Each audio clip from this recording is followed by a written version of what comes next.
Waan kana yeroo ammaa kana muummichi ministeeraa akkuma biyyaattuu sagantaa tokko labseetti jira. Akkuma muummee ministeera keenya gartee hojii inisheetiivii fayyaa hawaasaatiif jedhee ammaan tan eegalametti mana fincaanii tokko uummata kanaaf uummata aanaa kanaaf kan tajaajilu jennee kan propose goone qabna. Erga murteessinee booda qulqulleessinee gara mana fincaanii waliigala ijaaruuf kaane kanaanadha. Jiraata magaalaa kun bulchaa malkaaraafuu ganda duwwaa lamaati. Lubbuu roobni roobee aduu lubbuu itti ba'e qilleensa shururkaa fi naannoo kana deemu nam tokko dabaruu hin danda'u jechuudha.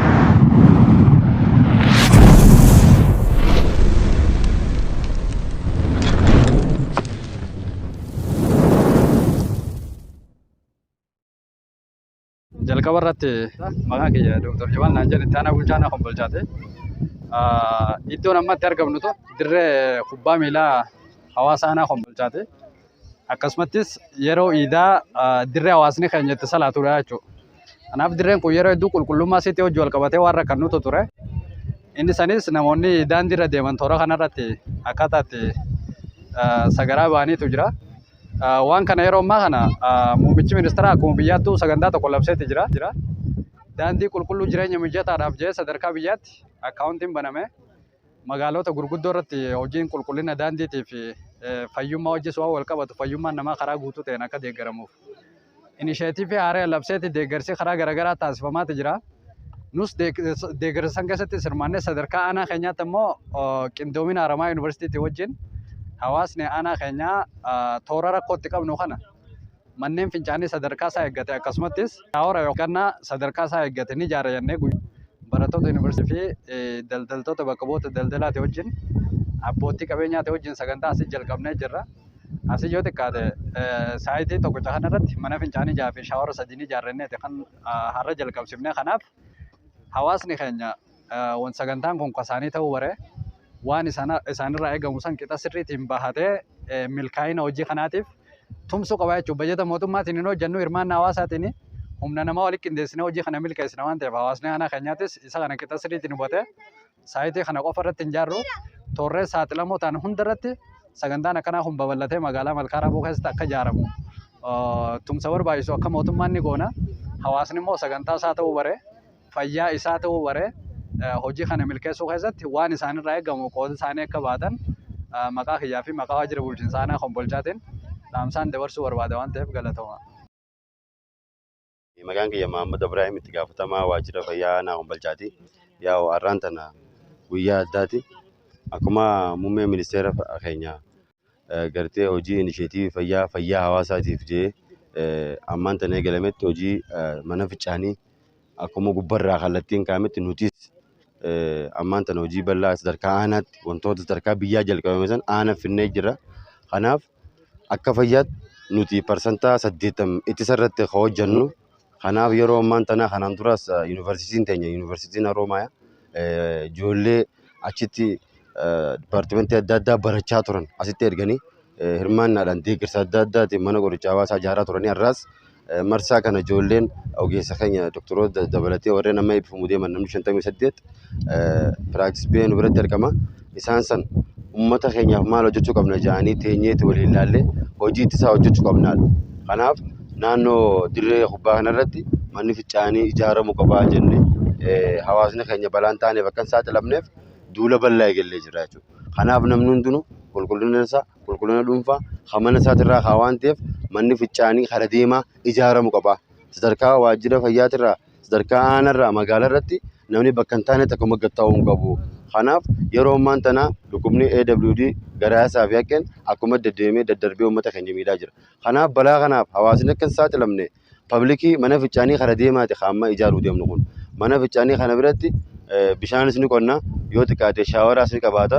Mana kutaa ja'a qabu asitti ni ijaarraa jechuudha. Inni kun jalqabbiif. Kanaaf hawaasni aanaa keenya magaalaa keenya qulqullina magaalaa tanaatiif namni hundinuu hirmaachuu qaba. Deeggarsa waan qabu. Barattoonni keenya humna isaaniitiin beekumsa isaaniitiin asii dhufanii akkuma asitti agartan kana naannoon kun balfaamaa ture asii dhufanii kana xaraganii deemanii ganda keessa deeggarsa qaamota adda addaa kadhachaa jiran. Kanaaf uummanni keenya waan qabdan xiqqoo qabdan abbootiin qabeenyaa keenya abbootiin amantaa keenya abbootiin gadaa hooggansa aanaa dabalatee qaamni hundinuu duula sosochii kana jalqabnee jira jechuudha. Ammaaliin godhuu qaba. Waan qabnu sumuunii qabnurraa lafa keenyee ummata dhibee dhukkuba daddarboo kanarraa haa baraarru waan juusaniif har'a duula sosochii mobilaayizeeshinii ummata hojjechaa jirra waan ta'eef namni hundinuu namni viidiyoo tanaa agartan isin bira ga'e hundinuu sumuunii qabdaniin qarshii qabdaniin waan kana cinaa akka dhaabbattaniin dhaamuu barbaada. Akkuma biyyaattuu namni hojii isaa kanarratti bahee alatti gattaa'uun qabu manni fincaanii ijaaramee itti fayyadamuu qabnaa waan juusan haasuudhaa fi galatooma ulfaadha. Galatooma ani barsiisaa Bilisummaan jedhama. Arabaa Yuunivarsiitiitti barsiisaadha. Yeroo ammaan kana barattoota 60 qabannee gara aanaa Kombolchaatti baanee jirra. Kanaaf aanaa Kombolchaa gaafa dhufnu tajaajiloota garaagaraa kennuudhaaf kan nuti dhufne. Tajaajiloota kenninu keessaa tokko buufata fayyaa Kombolchaatti yaala garaagaraa ni kennina. Kana biratti dabalatee hawaasa keenyaaf tajaajiloota qorannoo garaagaraa ni raawwanna. Qorannoo garaagaraa yeroo raawwannu kanatti wantoota rakkinoota hawaasa keessa jiran erga adda baasneen booda wantoota furmaata ta'an jedhan irratti hojjannaa jechuudha. Kanaaf akka furmaatattii fi akka rakkootti kanneen nuti adda baasne keessaa tokko akka aanaa kanaatti manni fincaanii kan waliigalaa kan uummataa akka rakkoo ta'ee waan jiru rakkoo ta'ee jiraachuusaa waan hubanneef mana fincaanii tokko uummata kanaaf uummata aanaa kanaaf kan tajaajilu jennee kan propose goone qabna. Propose gaafa goonu immoo nuti barattoota humna qabnaa beekumsa qabnaa beekumsa keenya kana walitti finnee uummata aanaa kanaa sochoosneetoo uummata kanaaf waan qabatamaa tokko jennee deemuudhaaf karoorri keenya karoora kana gaafa raawwannu immoo kan nuti qabnu humna ni qabna garuu kan nuti hin qabne riisoorsiidha. Riisoorsii immoo uummata keenya waan qabnuuf uummanni aanaa Kombolchaa waan nuti karoora keenya kana akka galmaan geenyuuf nu duuka buutu innee sin abdannaa. Kanaaf viidiyoo nuti hojjenne kana warri ilaaltan akkaatuma humna keessanii fi waan dandeessaniin nu dura dhaabbattanii waan nuti karoorsine kana waliin taanee uummataaf tajaajilaaf akka ga'u gochuu yaannaa. Kanaaf nu cinaa dhaabbadhaa isiniin jenna.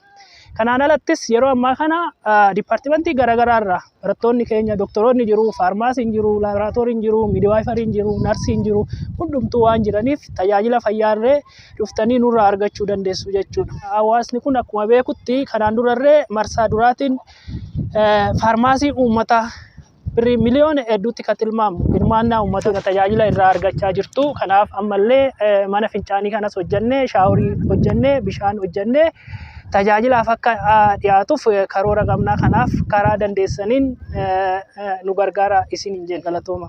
Ishee ani Ismaa'iluun jedhama. Kaadhimamaa doktaraati. Akkuma beekamu Haramayaa Yuunivarsiitiin waggaa waggaadhaan barattoota gara saayitii adda addaatti baasaa jechuudha. Koominiitiitiin piroogiraam kan jedhamuudhaaf saayitii garaagaraa baasaa. Isaan keessaa 8tu bahee barana isaan keessaa tokko inni nuti gara Kombolchaatti dhufne.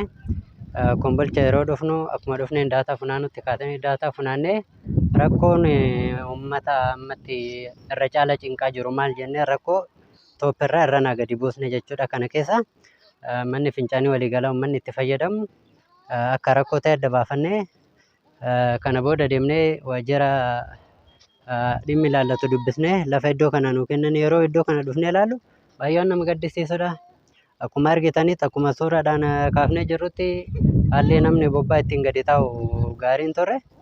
Iddoo isaa kana amma kana erga murteessine booda qulqulleessinee gara mana fincaanii waliigalaa ijaaruuf kaane. Kanaan ala barattoonni Yuunivarsiitii Haramayaa iddoo garaagaraatti hojii garaagaraatiin uummata tajaajilaa jiru. Kun kilinika keessa jiru amma danda'aniin wanna danda'aniin dipaartimentii hundarratti faca'anii uummata tajaajilaa jiru. Alaarra warri jiran jiru. Talaallii garaagaraa kennuudhaan barumsa garaagaraa kennuudhaan kana dura akkuma beekamu shamarran yeroo laguu ji'a ufan xurii argan mana barumsaa keessatti sababa garaagaraatiin rakkoo qulqullinaa isaa mudachuu danda'a waan ta'eef sekondarii iskuulii yookaan mana barumsa piripaaraatoorii irratti wanti isaan eeggatan illee kennamee fi ji'a ji'aan baatiidhaan amma haala itti argachaa jirantu jira. Wanna gaarii hojjechaa jirama. Kan immoo isinillee biiroodhaa dhuftanii akkatti nu ilaaluu keessan galatoomaa nu gargaaruun keessan galatoomaa humnaan maallaqaan nu gargaartanii wanni kun wanna uummata Kombolchaafuu amma kana jennee Harar deemnee fa maallaqa dachaa irraasii amma iddoo garaagaraa. Kanaaf uummata Kombolchaatiif wanni tun hin guddattu. Uummanni hundi maallaqa qabuun humna qabuun yoo nu gargaartan gaariidhaan mallee nu gargaaraa jirtanii irra caalaa akkatti waliin taane barattoonni kana booda dhufanii saamileedhaan wanna kana caalu akka hojjetaniif wal gargaarree hojjennan jedha galatooma. Maqaan kiyya Bashir Sheek Kadir jedhama. Jiraataa magaalaa Kombolchaa Malkaa Raafuu ganda duwwaa lamaati.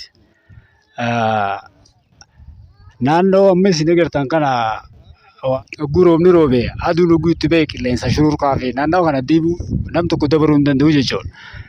Waan kana itti yaadanii waajjirri bulchiisaa magaalaa aanaa Kombolchaatii fi qilaa kantiibaa fi ogeessota fayyaa ijoollee narsii kanneen dabalatee jechuudha. Wanni isaan qulqullina fayyaa uummataa eeguudhaaf dhugumatti hirmaannaan isaan godhu jiran baay'ee kan nama gammachiisu. Akkasuma nutis hawaasni naannawa kana jirru fayyaa keenya qulqullina naannoo keenyaa eeguudhaaf warroota balfaa adda addaatii fi wantoota hin barbaachifamne akka haayilaandii xuraawaa balfaa adda addaa naannawa kanatti akka isin agartan gatamaa ture jechuudha. Asitti amma wanni kun dalagamee qofa biraa deemuu osoo hin taane eegumsi itti godhamee haala gaarii haala barbaachisutti jechuudha. Eegumsi godhamee fi dallaan itti ijaaramee waardiyyaan kaa'amee warroota kana deemaa asitti fayyadamuuf deeman haa duraan balfaa adda addaatii fi xuraawaa waan adda addaa asirraa raawwachuudhaaf deeman jechuudha. Kana waardiyyaan itti godhamee naamusatti qulqullinni isaa tajaajilaan eegamee jechuudha. Ammummaaf osoo hin taane akkasii waardiyyaan itti godhamee silaa nuuf eegamee baay'ee barbaachisaadha. Kanaas nuti itti godhata akka itti godhamus ni goona jechuudha. Kanaafuu amma ani gama kiyyaan warra yaada kana uumee karoora kana qulqullina fayyaa uummataatiif yaada kana karoorsan hunda isaa ni galatoomfadha. Akka mataa kiyyaatittis waan danda'uunis ni gargaara. Dalagaan biyyaas gimbayyaadha jechuudha. Humnaanis humnaan qabuunis waa hundumaanuu isin cinaan jirra galatoomaa carraa kana argachuu keessaniif.